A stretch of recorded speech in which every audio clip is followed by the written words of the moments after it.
Welcome to the Real Bible Rob podcast once again. And today I'm going to talk about a really fascinating subject, and that is about Celtic Christianity and how it relates to indigenous faiths of all kinds, and how this one indigenous faith in Ireland and Scotland really can help us identify with indigenous faiths of other kinds as well.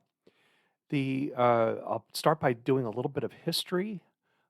What is Celtic Christianity? And where that leads and why it's important, and then how that relates to our understanding of indigenous faiths, especially Christianity. How can Christianity be accepted by indigenous people given the horrible history that Christianity has placed on that? And then kind of go through, well, once we understand the indigenous faith better, it really gives us an opportunity for reconciliation and for building faith together. I'm part of a community called the Community of Aidan and Hilda, which is a dispersed Celtic Christianity group. People of numerous different Christian denominations participate in this. It's kind of a loosely organized. It's started in the UK in the 80s, and it now is in the United States and several other countries, and have some information about that as well. I also have a long list of, not a long list, but a pretty long list of publications in here that you can do it and or they can look at, plus a website for a Celtic Christianity bookseller. Uh, don't worry, I don't get any commissions or I'm not really promoting anything. I'm really more interested in just what Celtic Christianity can do for us and help us to understand better who we are and who we're with. So let's get started with some history here. So we're all very familiar with the name of St. Patrick. And St. Patrick was a saint who was born in, at least as the legend goes. He's a very legendary figure. We don't have much in the way of fact about him. But he was born in Ireland and then went to Europe, became a Christian, a priest, and a missionary. Went back to Ireland uh, under a lot of risk. He was, you know, he wasn't received friendly, and there were, but he went back and basically began the Christian church in Ireland. There are lots of legends about him, casting out the snakes from Ireland and things like that. And we have songs about Patrick. We have lots of stories about Patrick. But because this was in the 6th century, that this is so early on that we really just don't know very much. Another figure from that period uh, in the 6th century, uh, late 5th, early 6th century, is Brigid, Saint Brigid, and she's out of Kildare, which is about an hour or so drive to the southwest of Dublin. And Kildare's a really cool community. There's a great cathedral there, dedicated to Brigid. Nice little town, and there's a well there, and lots of Celtic things happened there. And the thing about Bridget is she was uh, a really interesting figure in that she also of legend had radical, although they call it said reckless. Um, Generosity to the poor, to people. In fact, her father said, "I don't deserve you," because she kept giving away his possessions and selling them and giving them to the poor. So, and Bridget is also this legendary figure in that um, she's kind of a bridge between the Druidic pagan past and Christianity. She's was a figure of legend for the Druids and for that community, also for Christianity, and she also it kind of there's an exhibit about how the Celts thought about time. They didn't think about time in this really linear, Western way that we do. It meant nothing to them. They could think to have centuries of difference between different stories about Bridget. In fact, one story is that Bridget was the midwife to Mary to give birth to Jesus, and that she pops up somehow and helps with him. Many other stories about Bridget, but she's a cool figure because being a woman in you know uh, in a monastery as a basically an abbess of that period, uh, and that she is so pivotal and such an important figure in early Christianity in Ireland, and the Celtic Christianity that ended up spreading throughout the British Isles. Uh, so when we talk about the Celts too, we're also talking about a people group, an ethnic group. Um, the Celts have a long history, thousands of years, mostly in Western, or I should say, Western, Northern Asia Minor. You've heard of the Galatians. The Galatians were a Celtic type people, descended from them. There were Celts throughout Germany, France, what is Germany and France today, northern Spain. And then as the centuries went on, these groups gradually got pushed aside. Uh, Julius Caesar fought the Celts in France and fought the Franks, the Gauls. And these people were pushed aside. And as time went on, they moved further and further to the fringes of Europe. So today, the Celtic areas that we think of are in northern Spain and in Galicia, and then also in far western France and uh, Ireland, Scotland, and these places, and gradually got pushed aside, basically by the Saxons and the Normans and other groups of people. But they adopted when they were in Ireland, before a lot of these invasions, especially the invasions of the Normans, the Vikings, the the Irish had adopted Christianity, as we know from St. Patrick, and Christianity was very strong there. So Celtic Christianity was a big deal. We don't know if Christianity was really in England. There's a lot of uh, ideas that there was Christianity in England and Scotland before, but clearly it had either died out or wasn't there to begin with. And the Irish went to England and Scotland to Christianize them in the 7th century, in the 5th century and 7th century. Saint Aidan went and created the community on Lindisfarne, which is the Holy Island. And you can even go there today. It's a cool place. You have to kind of drive out at the right time because there's a little causeway that gets flooded by the tides every 12 hours. So you have to kind of go out and go to the Holy Island, they call it, which is in very northern England, almost at the Scottish border in Northumbria. The community there is called the Northumbria Community of Christians. One of the founder of the community of Aidan and Hilda, which I'm a part of, which I'm a Voyager, avowed Voyager of, was started by um, a priest named Ray Simpson. And Ray Simpson started the community of Aidan and Hilda and really brought a lot of the revival. He and a few other people really brought the revival of Celtic Christianity, especially in the 1980s, that lives today. And he's based on Lindisfarne and the Northumbria community there. Uh, so when this happened, St. Aidan started Lindisfarne and began a succession of um, monks that gathered on Lindisfarne. St. Columba started a community on the Isle of Iona around the same time, and this is on the other side of the island. It's over in Scotland, and you can visit that today. This place is very important to me personally because I was on the Isle of Iona several years ago, and this is where I received my call to ministry. The abbey is there.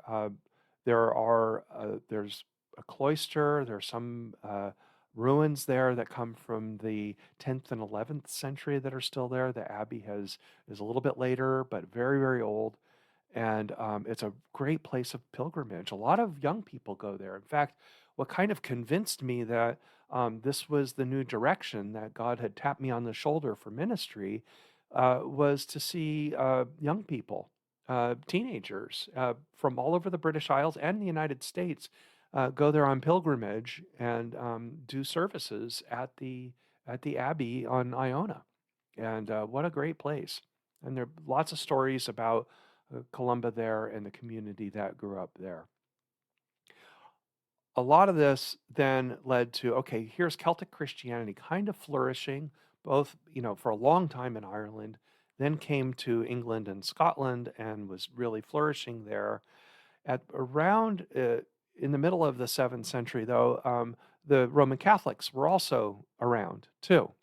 And they became, unlike the time when Patrick was there, Roman Catholicism wasn't as well organized in Patrick's time. But by the time we reached the 7th century, the papacy was well established, the canon had been pretty much settled, the Roman Church was very strong and started spreading all over Europe. And they'd reached England. And there was conflict between the more what we would call indigenous people there, and who had adopted Christianity, and the Romans coming in. Now, the Romans were there, during the Roman Empire too, but these were not Christians, of course. Christians came somewhat later, and they kind of came back.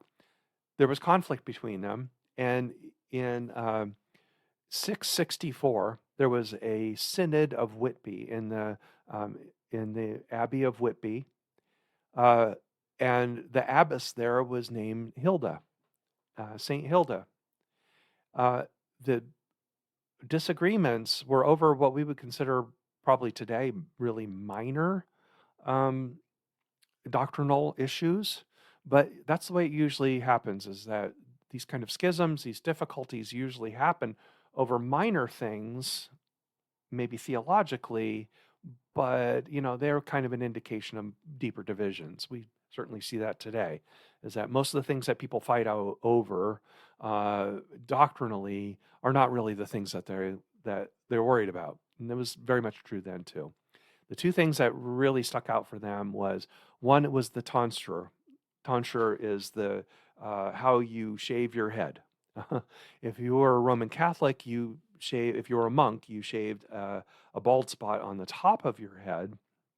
And this was a symbol of devotion to God by exposing the top of the head. I guess that has some sort of belief about exposing who you are to God and not hiding who you are to God. And both communities, the Celtic community and the Roman Catholic community, the monks had the tonsure. But the Celtic community, instead of having a bald spot on the top of the head or the back of the head, they had one where they shaved the front part of their head. So they had sort of the bald spot from their forehead up. That was a big deal to them. I don't know why it matters at all, but that was a point of division. Now you could tell who was a Celt and who was a Roman Catholic by the way they did their tonsure. The other big fight was over the date of Easter. Now, the Roman Catholic calendar has Easter kind of like we do today, that we still celebrate in the Western Church, Protestant churches and Roman Catholic Church, and that is where we have Easter as the first Sunday after the first full moon of the spring equinox.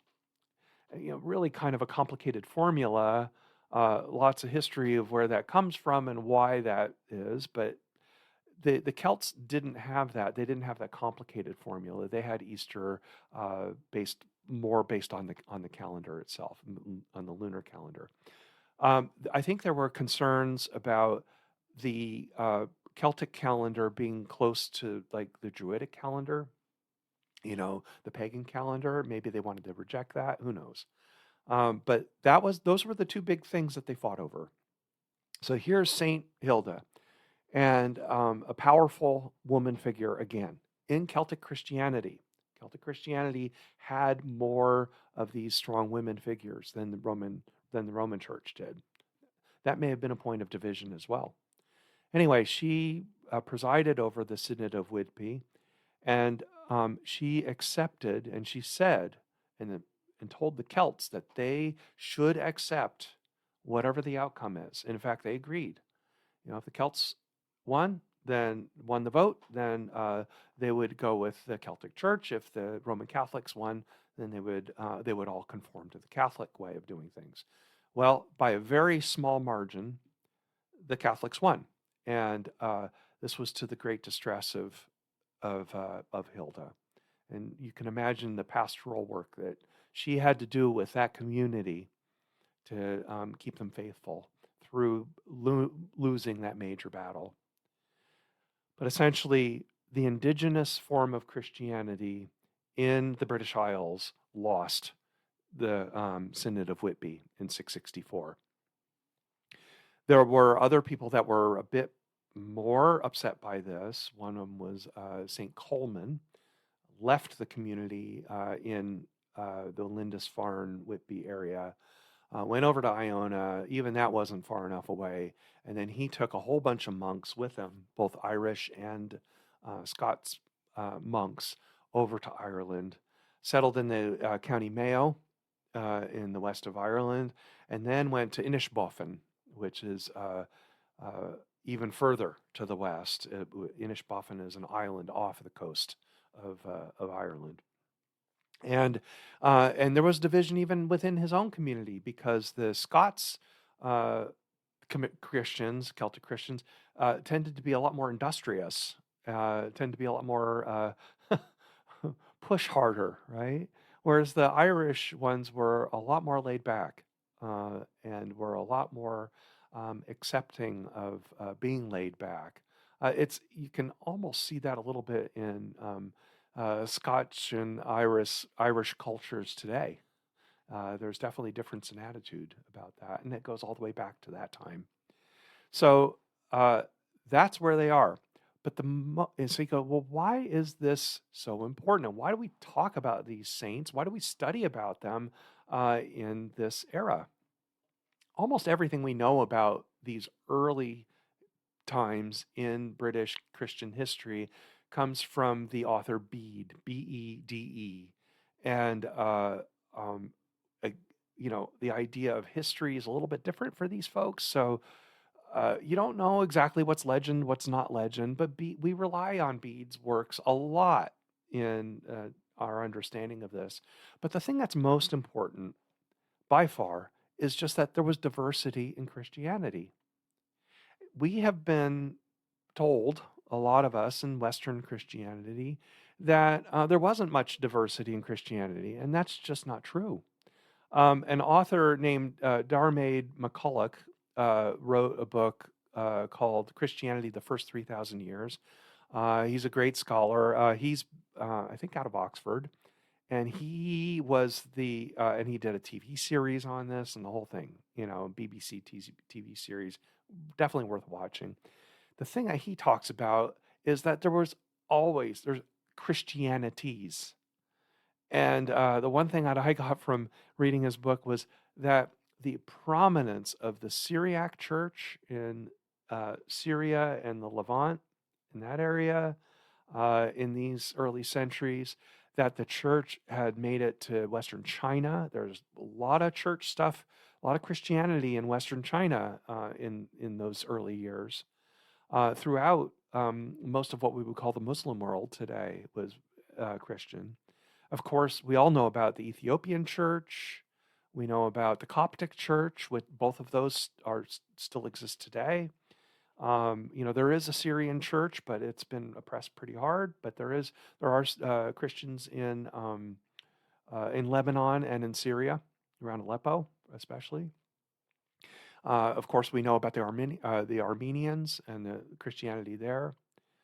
Christianity in Western China and in India pretty much has died out or was taken over by Muslims in that time. But and then there, of course, there was the African church. We know about Saint Augustine and many others that were in northern Africa. So this idea of a singular Christianity is just propaganda, more or less. When the Roman Catholic Church consolidated around the idea of apostolic succession, meaning that starting with Peter being the first pope and popes beyond that, they developed this idea of apostolic succession.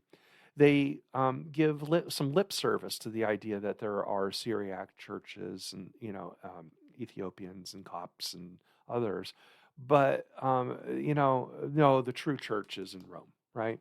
When the Great Schism happened in 1054, when the Eastern Church left the Western Church and created the Eastern Orthodox Church, they can even rationalize it that way and say, well, that was Paul's church, the Eastern Church, and we're still the true church because we're based on the rock of Peter. You have to understand it was always much more complex than this. Even in the book of Acts and Paul's letters, you can see all the diversity of Christianity. There's always been Christianities. It's never one. As hard as the imperial church tried to make it one. So that leads us to why is it important to know about Celtic Christianity? Well, Celtic Christianity was, and it's well documented, a completely independent of the Roman Church. And even though you could say, well, St. Patrick, he was Catholic, right? Well, what does Catholic mean in that early? But as far as the Roman Church having papal authority in Rome, they didn't do it, and they only agreed to it. Most of them agreed to it. The Synod of Whitby. So you go that. So in a way, this is the indigenous people, the Celts, who were pushed out into the British Isles, especially out into Ireland, in the fringes, and they had their own Christianity that they adopted that was a little bit different than the Augustine-based, Catholic Church.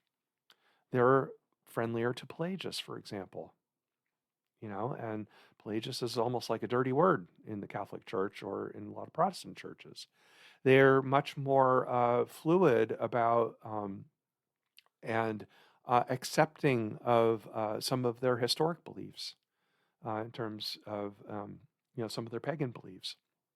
Again, suppressed hard, pushed back hard, but they are just different, and they were different. So it's important to understand that they had a faith, a Christianity that was different. So what's important here is to kind of understand if we know more about them and the Christianity that has been retained in the British Isles, then we kind of can get an idea of what an indigenous type Christianity for us, for white Europeans like me, and for many Christians, especially in the West, are white Europeans.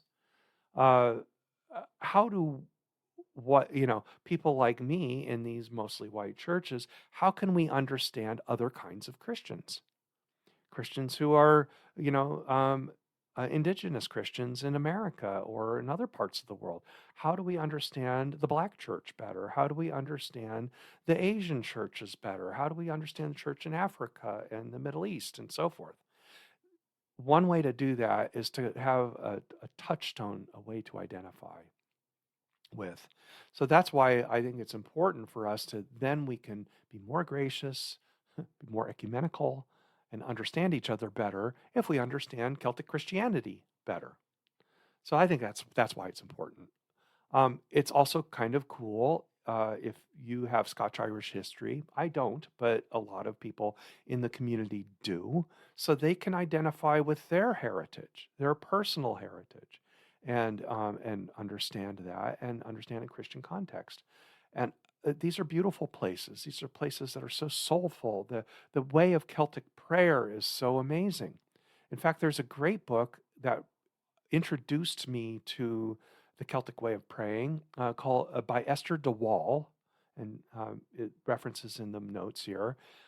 It's called The Celtic Way of Prayer: Recovery of the Religious Imagination, and it's a great way to pray in that Celtic way that's very rhythmic and very Trinitarian, in a way that uh, you don't see as much in the Christian churches later, but has been adopted. There are a lot of Protestants now that, Episcopalians, Presbyterians, and uh, Anglicans, other kinds of Protestants really love Celtic tradition and have adopted some of these prayers. And that comes from people like Esther de Wall.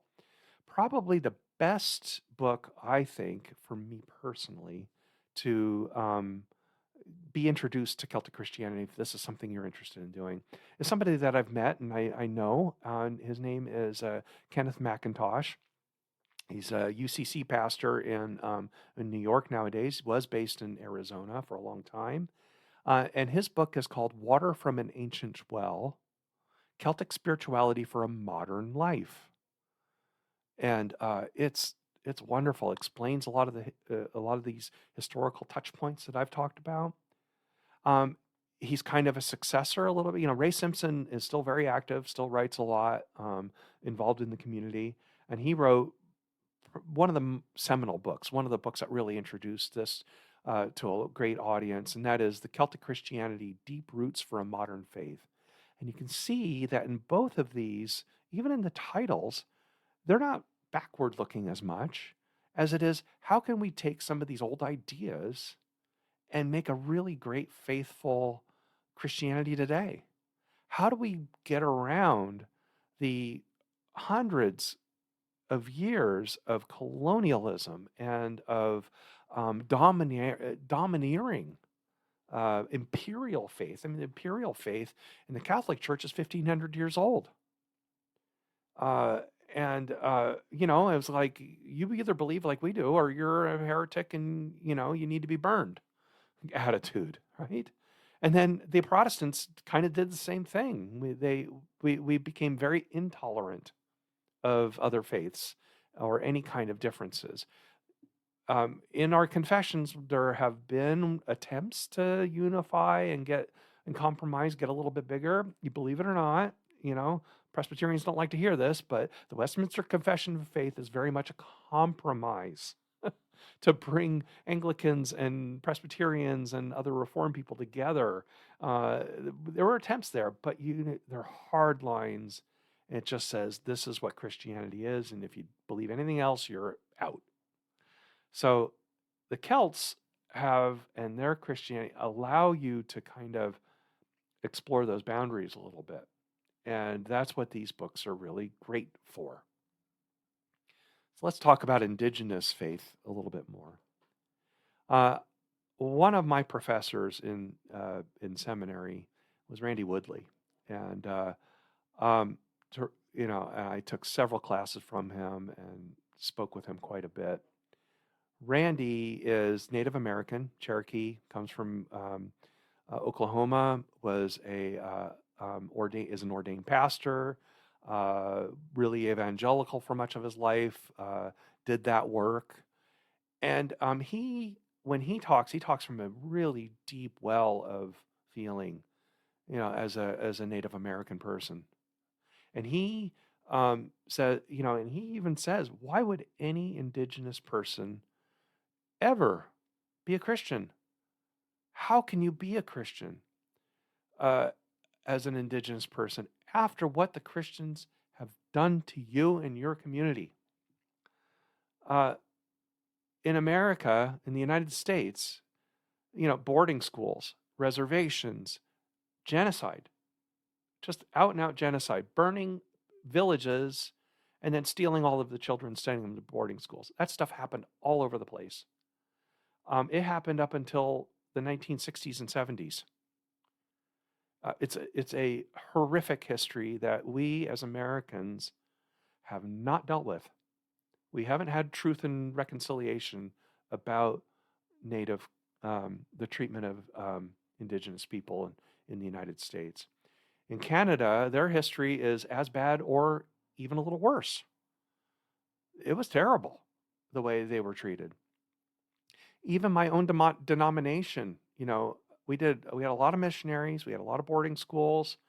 Even in the 60s, my denomination is only now repenting of the way that we treated the Tlingits who are the tribes in Southeast Alaska, in my own presbytery, uh, where we just treated not only treated people wrong in terms of boarding schools and separations and genocide, but even into the 60s and 70s when we shut down the presbytery that my presbytery became part of in Alaska, shut down Native churches, just saying your church doesn't matter anymore. And they were literally separating white people from Native people in order to just, I don't know, racism, right? We have a horrible history. It's similar in Australia. It's a little different, however, in New Zealand. One of the people in our community lived in New Zealand for 26 years, quite familiar with Maori culture, uh, has been back in the States for a decade or so. And she talks about how the Treaty of Waitangi, which is, very early in, uh, colonialism of New Zealand, and how the Maori worked with their white lords, basically. Uh, and I asked her recently about the haka being done in New Zealand Parliament. I go, what was that all about? And she explained that since the Treaty of Waitangi, there has always been a place, and haka is one of these things where people can see eye to eye, and they must be in each other's spaces in order to discuss, and that there has to be dialogue. And that's what we're seeing. And that some of the recent things that were happening in the New Zealand Parliament about nullifying some aspects of the Waitangi Treaty are deeply, deeply offensive to the Maori, completely unnecessary. Why are they doing this, right? So that's why the young parliamentarian stood up and did the haka in Parliament. Highly unusual. She did it because there needed to be a space to talk. And that's what that's about. So here's an example of an indigenous culture that's pushing back. In the United States, we didn't have that. So much of, in the Northwest, one of the things in Pacific Northwest where I am, there's this myth that when Lewis and Clark came in and, when people started settling in the Willamette Valley in Oregon and came to Washington State, how, the lands were empty. It was open land.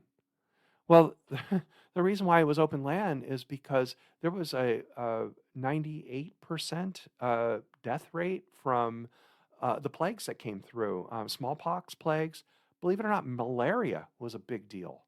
So these people were wiped out before they came here. So it's kind of easy to have this attitude like, oh, well, we get along with Native people, or we honor Native people. They became part of our place names, in the Northwest. Well, it's easy to do that when they're not there and they're not strong, and they're not strong because they had died mostly. And they were easily put down.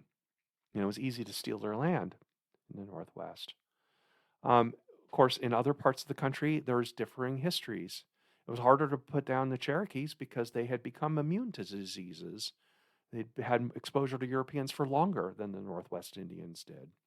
So you look at this and you go, oh my goodness, well then how do we ever understand each other? And as Randy Woodley said, how can you be a Christian with that kind of a history if you're a Native person, if you're an Indigenous person?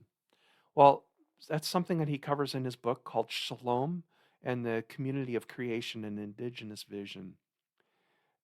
Is that the shalom, a Jewish word, right?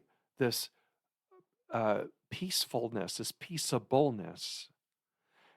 Uh, Indigenous Christians see Jesus as their guy, in much in the way that uh, Black Americans, African Americans, have seen Jesus becoming their guy. Moses is their guy, right? Because he led his people out of slavery to the promised land.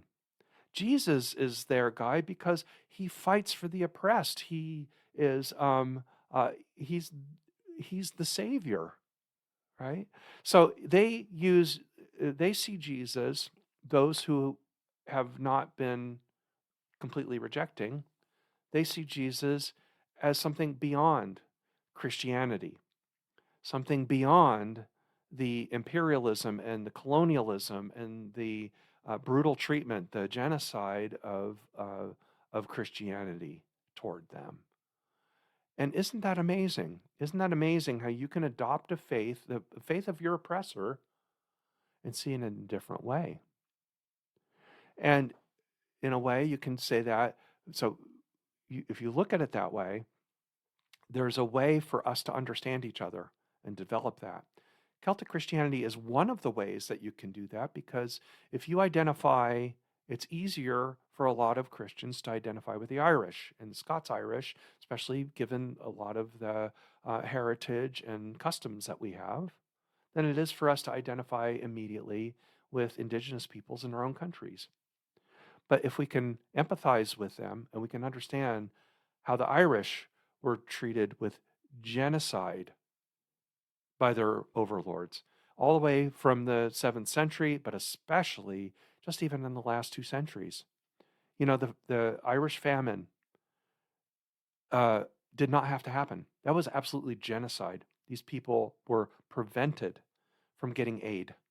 Uh, and that the troubles in Northern Ireland, uh, the oppression of the Catholics is just horrific, and it looks, and it's this colonialist superiority thing, and you think, oh my goodness, well, I mean, if you're English, then and these people are practically the same as you. They're the same racially. They're Christians already, and you still treat them with oppression and genocide.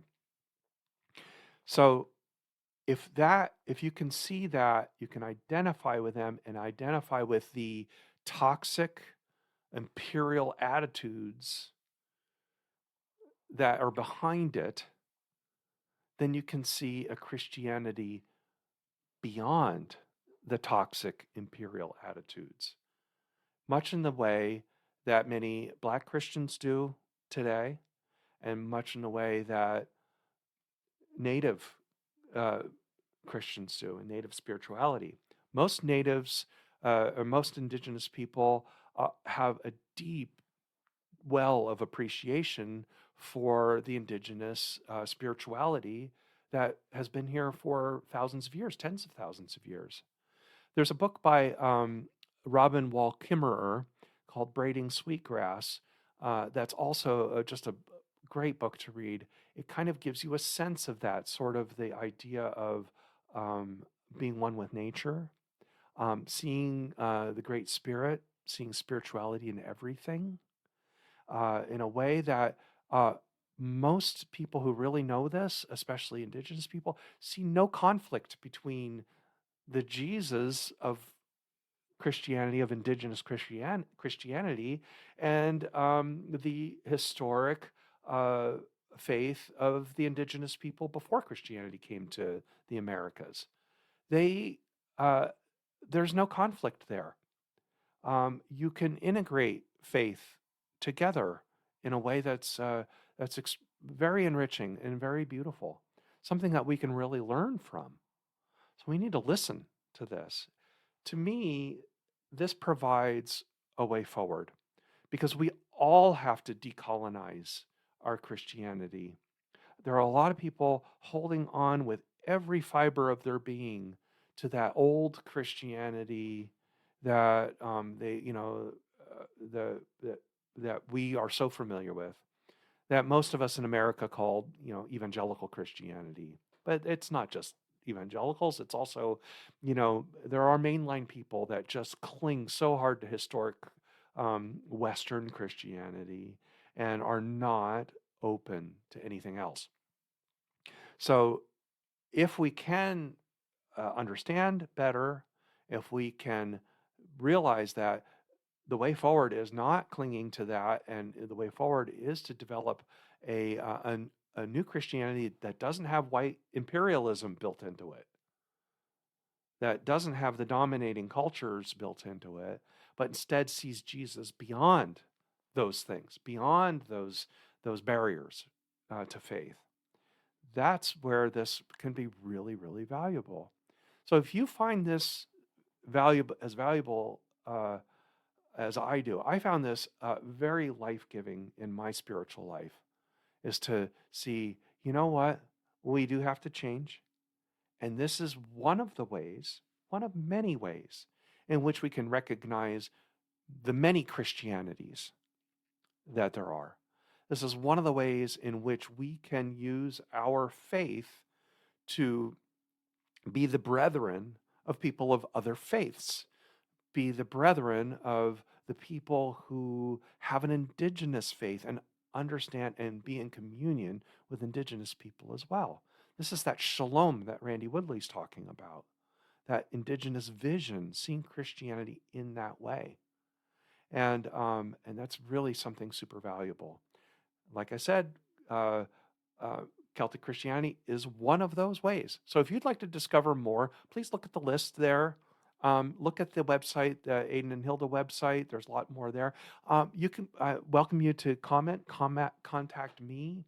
I have introduced a number of people to Celtic Christianity and connected them with our group as well. Yeah, I'm not really looking to grow the group necessarily, but of course, everybody's welcome. We really want to have an ecumenical group of Christians that are curious and exploring this kind of Christianity and looking at it a little bit different way. So with that, I'll say what I always do, and that is uh, people say lots of things about the Bible, especially when it comes to Western Christianity and the singular kind of Christianity that aren't really there. And with that, I say, God bless.